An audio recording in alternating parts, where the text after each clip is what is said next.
Rolling. Got it. Hey, Billie, how are you? Hi, Monique. How y'all doing? So, if y'all didn't get the first video, this is the second time Billie is in the lounge, and we Yeah. are going to be talking about mental health and breakups today. So Billie, for the people that don't know you, you can just give a brief intro to who you are. Hello, everybody. So I'm Billie. And the last time you asked me who I was, I had this whole thing, right? Like I'm the founder and the CEO of Gracious Elevation Global. And it's a life coaching practice where we just elevate energy and flow energy upwards and get people to become self-aware. This time I knew you were going to ask me that question and I pondered it. And Okay. I'm in school and I'm becoming more educated. And the answer really is I am, right? I am. And I am on a path to become everything I'm supposed to be. And so I love coming to the lounge because every time I come, I learn a little bit more about myself. And Yes. so I everything. But yeah, I'm growing and I am full of possibility and I'm full of capabilities and I'm a work in progress. So that would be the answer today. Just being on the path and being and trying to be. Nice. Nice, nice. All right. So, as we all know, Monique's Healing Lounge is here to help people learn about self care and self love, learn how to manage their mental health, and also learn by other experiences. And I'm sure Billie is going to have a lot to share, and I'm sure you guys are going to learn from this experience. So, Billie, thank you. Thank you. Thank you for the space. Oh, you're welcome. So tell me, why did you agree to talk about this? Mental health and relationships. I'm someone who has gone through being in a relationship with someone who had battled mental health, bipolar, schizophrenia, and mental illness gets a bad rap. A rap. There's a bunch of red flags associated with bipolar and schizophrenia, any kind of mental illness. And it's not necessarily a red flag for me. It doesn't define people. It just is a part of their definition. So I just wanted to, I wanted to be a part of it because I have experience with it. And I have an experience. I don't want to say it wasn't the worst. It was definitely a learning space. For me. Yeah. So, and I wanted to talk a little bit more about it because I want to talk through it, right? It's something that I'm still healing from. It's something that I'm still processing. And I'm not in denial of it. It is what it is. Okay. All right. So do you feel comfortable giving us a little backstory on the relationship? Backstory. Okay, so it was an off and on 6 year relationship. Um, and it was toxic. It was everything that comes up for you when you hear that word. That is what it was. It was a lot of ups and downs. It was a roller coaster. It was a lot of uneasiness and dissatisfaction. Um, whole day ruined by 8 a.m. That's a little bit I'm of sorry, that. what was that? The whole day was ruined by 8 a.m. most days. Oh, You know, wow. that is a backstory. It was a lot of stay away from me, but don't leave me. And so that's like a good way to kind of describe that. So There was who was saying stay away from me, don't leave me? You So or my boyfriend was diagnosed with schizophrenic and bipolar. And he had okay. another disorder actually. I wasn't aware the first few years we dated. Actually, I was not aware of the mental illness. It didn't come into surface until it was really like this isn't normal. And then he's like, yeah, so this is a part of my history. And at that point, I was already 3 years in and Right. attached. So yeah, it was a roller coaster. It was a lot of ups and a lot of downs. And from the outside looking in, you've seen a lot of love. There was a lot of love. You've seen it when you see us at the table, you witnessed it. We've had couples come up to us like, you guys are so beautiful and things like that. And then when you're around us for longer, You're like, oh, this is what it is to be around y'all, huh? So yeah, that's just a little bit of background. He found it very hard to trust, and that showed up all the time. And I don't want to speak for him, but it just showed up. Those thoughts and those emotions showed up every day of reality versus, what's not reality. Um, Painting pictures that aren't there. So yeah, but it was a lot of love. It was a lot of love, a lot of love, but a lot of tussle too. Okay. So you had said that you didn't notice, I guess, the disorder the first couple of years of your relationship. Was it as well, we have like that honeymoon period, right? In the very beginning, everything is so nice and wonderful. And was it like that, or did you still see some toxicity, but just really didn't know where it was coming from, like those first few years? Yeah, so the red flags were there, but my awareness of who I was wasn't there. So I was, he was allowed to say certain things, and I was just in defense mode, defending myself and telling him who I am. And no, that's not true. And still trying to kind of rationalize with dysfunction because I didn't know there was a disorder. I just knew that there was just dysfunction there. And at that time, so I'm 34 and he is 10 years older than me. And this was so I'm gonna say like I was 22, 23. So I still had my little ways with me. So when he would say certain things, it didn't really, it was just like, oh, we young. He think everybody doing it in our peer group. So that's just his, urban is the ghetto. He just think that everybody's doing this. But then as we've gotten older and I'm more solid in who I am and I'm more loyal, I was no longer defending myself. That's not me who you're describing. It was no longer me adapting to what he was saying. It was me being aware of who I am and really saying, are you serious? Like, it was like, are you serious? Is this happening? I was in disbelief more so. The more aware I became of literally who I was as a person, you don't tolerate certain things anymore. You just can't. Mhm. It doesn't happen. So it was a learning curve for me. In the beginning, he got away with a lot of it because not only did I not know it was a disorder, but I had my own stuff with me. So he got a little pass. But as I got older and the relationship was supposed to grow, and we were still having the same arguments and the same conversations, and it was like this cycle, and we just kept going around and around and around. Someone has to be the adult.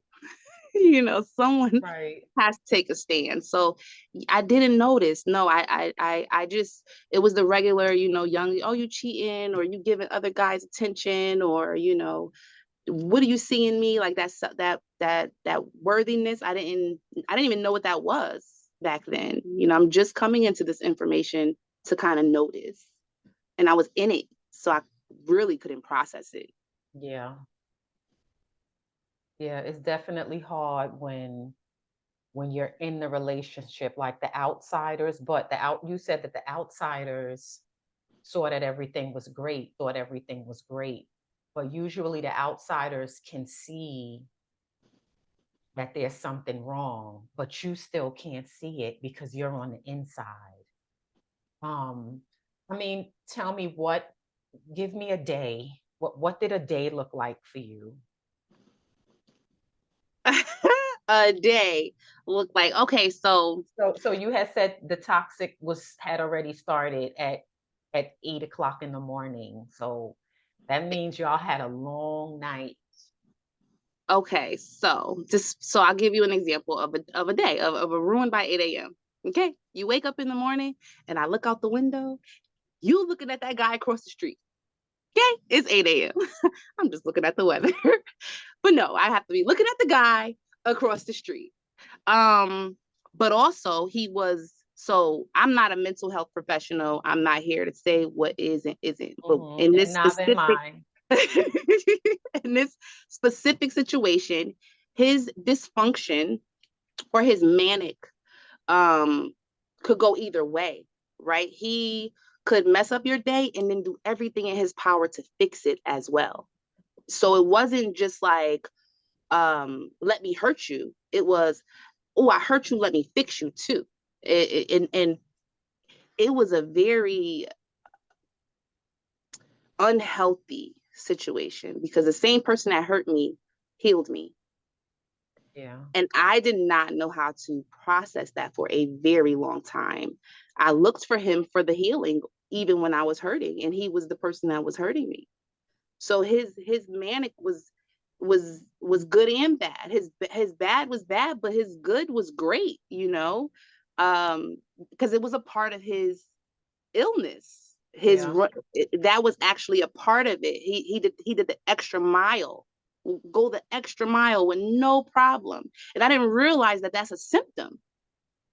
The lack of sleep, the lack of appetite, but then that high drive, like the high sex drive, that's a symptom. That wasn't because he loved me, you know. Oh. That's legit a symptom. And I didn't. Again, I was in disbelief that all of this was even going on, and that I was allowing myself to be in that space for so long. Right, but that's in hindsight, right? That you were allowing yourself to be in that space. Yes. So tell me, Yes. you said when you woke up and you looked out the window and you saw him. What does that mean? I didn't see him, so I'm looking out the window, checking out the weather to see if it's raining, if it's sunny. Like I'm just looking out the So you know window. how to dress? I'm looking out the window because that's what I do. It's beautiful outside. I'm looking out the window. And as I'm looking out the window, the man that I love is sitting there like, yeah, you looking at that guy across the street or the neighbor. Or, there's some story. There's always a story. There was always a story. It could be, oh my goodness. It could be anything, me not wanting to answer the phone or me wanting to watch a certain show or me listening to a certain song. Everything was critiqued. Everything was pointed at. Nothing was good enough. It was a lot of dissatisfaction, from him. He was just dissatisfied with everything. It's hard to operate. You actually start operating very quietly and very pins and needly and very Yeah. don't want to say the wrong thing around him. And you don't want you become oof, you don't want to be a trigger for him.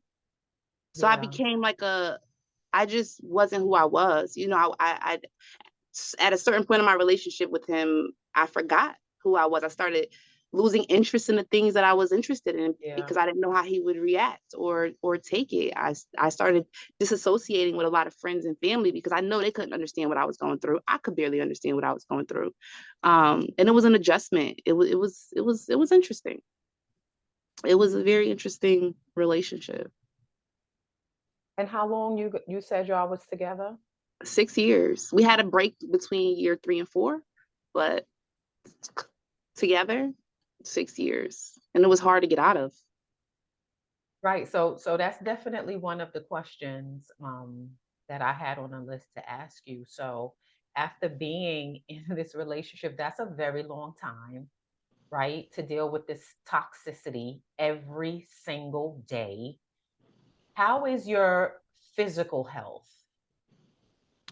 So at the time, it's so funny when you said every single day, because when we would go 2 days, I would be like, look at us going 2 days without arguing, literally. Like you and Mark, it was so interesting. But my physical health was fine. I was fine. My I was burnt out. I was burnt out. I was burnt out. I felt like I was taking care of him. When I found out that he had the mental illness, I had guilt because I didn't want to leave him because he had mental illness. So I wanted to be sensitive almost to it. Yeah. And that Because you that now know it's not his fault. right. Yeah. Yeah. Right. And it's like, I don't want to just leave you high and dry because now I know there's a reason behind what you're going through. Exactly. So I didn't have like a physical reaction. My reactions were more emotional. So I was burnt out. I felt like a caretaker. I started having mood swings legit mimicking his. Like you because I was now I'm trained almost trained in a way to react. So I started having these reactions, and that's kind of how it processed for me.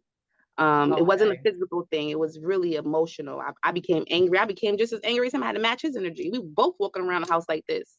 When Yeah. you're happy, I'm happy, and when you're not so happy, I guess I'm not so happy too. And that Yeah. that is draining. Yeah. Yeah. So I started matching his mood swings. That didn't look good. That was unhealthy. Um, and that's also because I wasn't able to process his mental illness, right? Like going into so when we started, like it's not a red flag for me just because I went through this. I kind of will operate differently moving forward if I had ever encountered a situation with Of mental course. illness. I would start asking questions like, "What are your triggers? What are your Right. behaviors?" you know, Right. like Right. Right. Because you've lived through it and you already have experience. And plus, you've grown a tremendous amount. So, yeah, there's definitely going to be those red flags that now you're going to pay attention to. right. And there was that unsettling feeling. So it wasn't like a physical thing. It was just was like you never know if the day's gonna go good or consistently. Right. Um, there is no grounding for who I was at the time. Like when I was in that situation, I didn't know who I was. There was no, he was telling me what I wasn't. I know that, I had this person in my ear telling me who I ain't and all of these negative things. And I was absorbing it because this is what I'm Right. surrounded by. So yeah, like it was more emotionally than it was physically. It was emotional. And the reason why I said physically is because I know wear and tear every day. Um, this toxic relationship every day, is stress. And stress is going to manifest somewhere. And I know it definitely can bring on some sort of physical illness. So that's why I inquired about that. Um, so for approximately 6 years, you had this, you were in this toxic relationship.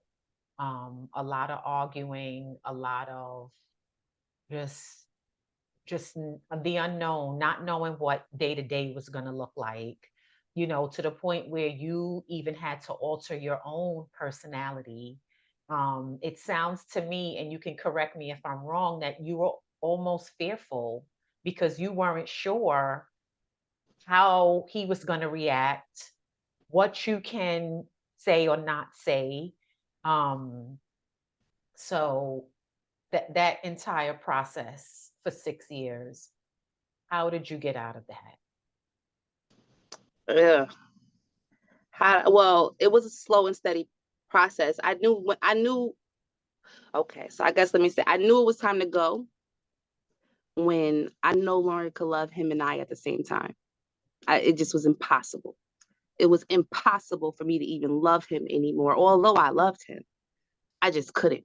So then I knew it was my exit. And then that exit, because he was not necessarily violent physically, he was violent, like he'll tear shit up, he'll tear the whole house up type Yeah, situation. And then he'll leave and then like to come back around because to him, I was his. That's a whole different part of the process. yeah, So yes, it took distance in the house first, right? It wasn't just you gotta go. It was very a distant thing. The intimacy had to kind of like go off. And then there was that last argument. And then I got the police involved. And because those are the only people that he's scared of. And then after there was a disconnect and there was no guilt for leaving, there was no let's try one more time. Like there was none of that because there was disconnection. It was easy to then, exit left. And so, yes, our last interaction, police got involved. And before even the police came, I told the police, like, this is not one of those situations where he did anything. It was more so, I don't want anything to happen. So, y'all are here to just escort. It's not nothing happened where, we were fighting or it didn't happen like that. It was legit a slow and steady breakup mentally, physically, and then it happened, in the present. And we haven't spoken since. I knew the police was gonna be a turnoff, right? Like I knew you don't, it's something about the cops that men isn't, and I get that, and I didn't want to, but I also knew I wasn't able to do it, but I wasn't gonna right, be able to get him out of my house by myself. right. So I had to call in reinforcements. And that's what happened. And it took me a while even then to break up with him. For my soul, I was so connected to this man, you know. I Yeah. Yeah. really, and I was Yeah. worried about I hear him, you. and I wanted to make sure he was okay still, even though I was still healing. There was still this connection, you know. There was still this soul tie there, and yeah, I still wish him well though. Wish him all the best, all that good stuff. But I feel like I'm still leaving it, you know, because even Yeah. after I was mean. I was still mean. I still was, dating was so hard, because I was used to reacting. And so now I became this big old reactor, and that's not healthy. That's not even who I was at my core. So then I just stopped dating and just really started getting into my health and my fitness and nutrition and eating and self-care and just making sure that I'm taking care of myself, because ultimately you can't even care for anyone else. Why I had to leave, because I couldn't. I physically could not have another conversation about nothing. Yeah. So yeah, I had to love me at that point. That was my cue to leave. That was my motivation to leave. That's why it was important to leave. All of that, because I no longer could love me at the same time. We could no longer couldn't do it. Right. So it sounds like that awakening, that you finally put yourself first is what helped you to separate. Yes. Um, so you actually named, because my thing also is, how can this conversation help others? And I think that you listed a lot of different things, right? Everybody, we're not going to sit here and say one is this, two is this, like I usually do. I think when people listen to this video and watch this video, they'll hear a lot of the tips that you had to offer to people who may be in this situation. Go ahead. Well, I will say, moving forward, because when I was in that situation, I didn't do what I feel like I would do moving forward. Right, It's not a red flag. If someone has mental illness, they have mental illness. It's a part of, it's just a part of their lives. But if you are dealing with someone with mental illness or bipolar, the person is going to have to adjust. And I know that sounds, like oh, why do I have to adjust? But that person that is suffering, emotions are legit up and down. It's up yeah, and down. And it's not something that they are going to say and do things that they did not want to say or do. And again, I am not a medical health profession, but it's out of their control.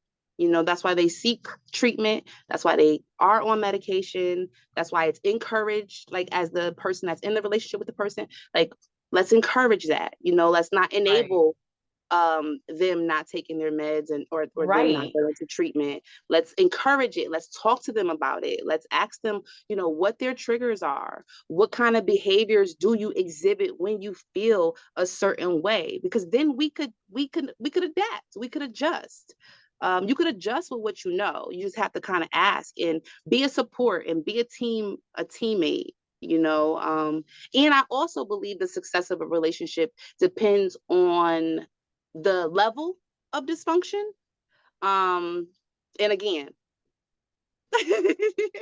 right. But that's no, just but no, you're not talking from a professional point of view. You're talking from Billie's point of view. yes, So this is your experiences and what you want to offer to people, right. That level of right? dysfunction was a level. There was a level of good and great, great, great, great man. Highly recommend, right? Like but also a part of it is he needs to want treatment, stick with the treatment. I think that's the other caveat to it. Right. Um, in order for a person to be in a relationship with a person who is battling mental illness, that person needs to want to have medical treatment and seek treatment, and they want to have to help themselves. And if they help And themselves, we good to go. and then it's key, they have to want to stay on their meds, because I find a lot of times that people start to take their medication, they start feeling good, but they don't realize they're feeling good because of the meds. Yeah, So then they stop taking the medication and then the disease comes back it's a and they cycle. don't. Right, right. So I know you said you have to kind of try to work with the person, but that's if that's something that you want to do, Oh, right? Like absolutely. there are people out there that will leave because they have to make sure that they're okay, Right. right? So it's like I have to leave. I can't deal with this up and down. It's not good for my mental health. Yeah. So And so so we it hope just that more people, so this is why I love your space, because I feel like a space like this destigmatizes mental health. So maybe people will come forth and maybe tell, because people, he didn't tell me. It's not like he told me he had mental health. And then by the time he told me, I was already all in. So maybe people will come forth and I don't know when's a good time to say, hey, I have bipolar. I'm not on that side. But it's important so that, like you said, that person can make a decision for their own mental health as to right, whether or not they want to deal with the up and down, because you're absolutely right. It's a choice. It's a choice. And hopefully, hopefully a show like this type of message gets out. Like, I loved him. Okay, you can't tell me nothing about that man. Okay, love me some him. He know that. Hey babe, he know. But I also had to exit when I couldn't love me in him, right? Like I just okay. couldn't. So yes, I agree. I love this space and I love these type of topics. And you only come here to get these type of topics. Yes.